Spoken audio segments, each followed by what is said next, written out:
Look at that, man. Could use any of that. Okay. Welcome to Good Mythical More. Woo! Yeah, it's nice to have a physical manifestation of so much non-physical work. It's much more mental in nature and creative in nature. The back, though, suffered physically. Back looks pretty good. From the writing process.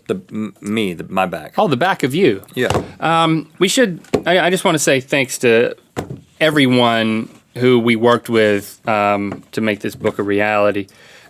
Jake Green, everybody at Crown. It starts to get risky when I, off the top of my head, start thanking people. There's so many weird thoughts that go But we thank people in the back of the book. It's all in the book, man. So we wrote it in the book. The entire Mythical team and the Mythical Beasts. Thank you for all your support. As well as a lot more people that are all of our loved ones.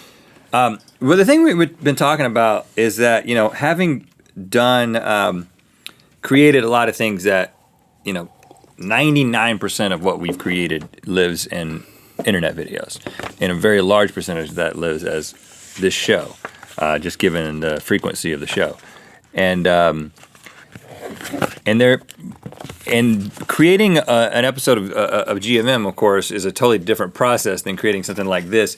And there's just, having done so much video content, there's just something about creating something that's physical. Of course, there's a digital version. You can get an ebook, and you can also you can get the Audible version, which, as Link said, has some stuff that the book doesn't have. Like, you get to hear our wives actually read their parts and that kind of thing. The song that we talk about being performed at our funeral, we actually sing that song on the Audible version. So you can't hear us sing it in the book, but you can on the Audible version. But having something physical like this that feels like it's got some weight to it, like literal weight, but also, like, I thought about how, my kids sit around and watch our videos and they see the stories that we tell, and they kind of know a lot about our lives based on the things that we've said. But putting it in this form, it's like I want to just hand this to Locke and say, read this and you're going to learn a whole lot more about me than you ever knew. You know what I'm saying? Did you quit listening? No, I absolutely agree. I remember us talking about that as we were writing it, because it's hard as a parent. I mean, it's not that we're not constantly talking to our kids and connecting with them, but it doesn't always mean that you're accessing a story. It's like, well, let me tell you a story about that. Right. I've got 15 minutes right now where it's becoming story time. It's parenting's harder than that. So it's nice to be able to for them to hear those stories that sometimes you don't ask your parents or even your grandparents. Well, and I will say also that, we just spent a whole episode of Good Mythical Morning talking about our book, right?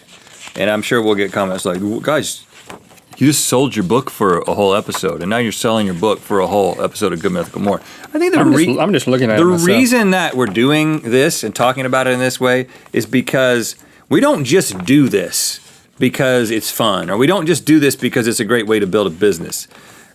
We do this and we do things the way that we do them because of who we are and the way we think about things. And it can be difficult to communicate that in a holistic way.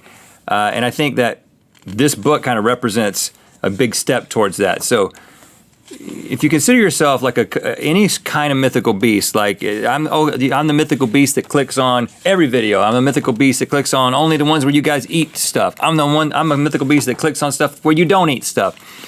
I think that regardless of where you consider yourself on that spectrum, this book kind of helps explain put everything in context. And that's why we're talking about it, because I think that, especially as we get older, as we start thinking about what is it that we're doing with mythical entertainment, like what is this whole thing for, and what deeper meaning is there that we're trying to, besides just make people laugh, that we're trying to accomplish.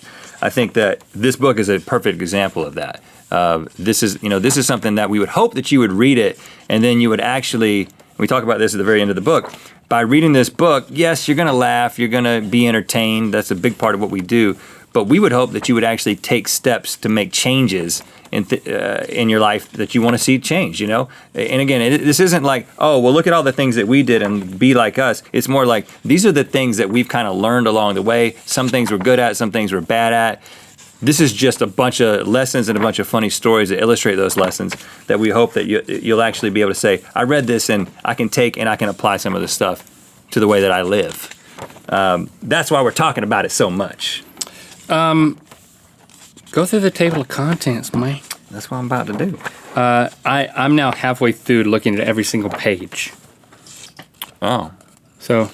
You're going to keep doing that? Yeah, just in the background. So we came up with 20 different ways to explore this concept of mythicality, and all these are kind of based on like a story, usually a shared story. And if it's not a shared story, it's something that happened to us together. It's usually something that happened to me, and then something happened to Link, or vice versa, that are kind of complementary. I like that picture right there. Chapter 1, Laugh Your Way into Friendship, which tells the story of how we got to know each other in the first place. 2, Get Lost. That sounds rude. Oh, yeah. Double meaning That's how our friendship broke up. 3, Make a bold hair choice. You already know how we think about our hair, and it actually... We think about it a lot. That's how we think about it. Enough to write and you should too. Chapter of a book. Number 4, Build a time capsule. Number 5, Embrace immaturity. The thing about the time capsule that we didn't say in the book is that I believe that this book itself is a time capsule. Meta. We should bury it. You should buy a copy just to bury. One to bury, one to read. Feldman like that. He's like, yeah, that's a good idea. Chapter 5, Embrace immaturity. That's self-explanatory. Wearing a bowl of cereal on the cover. Chapter 6, Pick a fight. That sounds rude. Chapter 7, Eat something that scares you. That sounds scary. Chapter 8, Unleash a signature dance move. Wow, that's strong. And again, unleashing a signature dance move may sound like, well, you guys wrote a chapter about dancing. Well, yeah, we did. But we wrote a chapter about the perspective on putting yourself out there in front of people and how that relates to mythicality. So it's dancing as a metaphor, but also as a literal story about some dancing. A lot on that page. Chapter 9, Get Your Hands Dirty. Chapter 10, Say I Love You Like It's Never Been Said. That's the chapter that our wives wrote. 11, Invent Something Ridiculous. 12, Give Throwback Thanks. 13, Visit the Future. What? 14, Become a Superfan. 15, Conduct a Weird Experiment. 16, Throw a Party That Doesn't Suck. 17, Risk Your Heart for an Animal. 18, Isolate Yourself with Yourself. 19, Speak at Your Own Funeral. Sad. And 20, Stop and Celebrate. That's the whole thing, 20 chapters. I think that this, look at that, it's the other part of the set. You want to see something meta? Oh, that's meta, look at that. What's happening? Boy, I annoy myself sometimes when I get excited. That should be a sign. Thanks for sticking around for Good Mythical More. If you want to watch more, well, we don't have Good Mythical more, but we do have a lot more videos. Here's 2 of them. Also, click the circular channel icon to subscribe.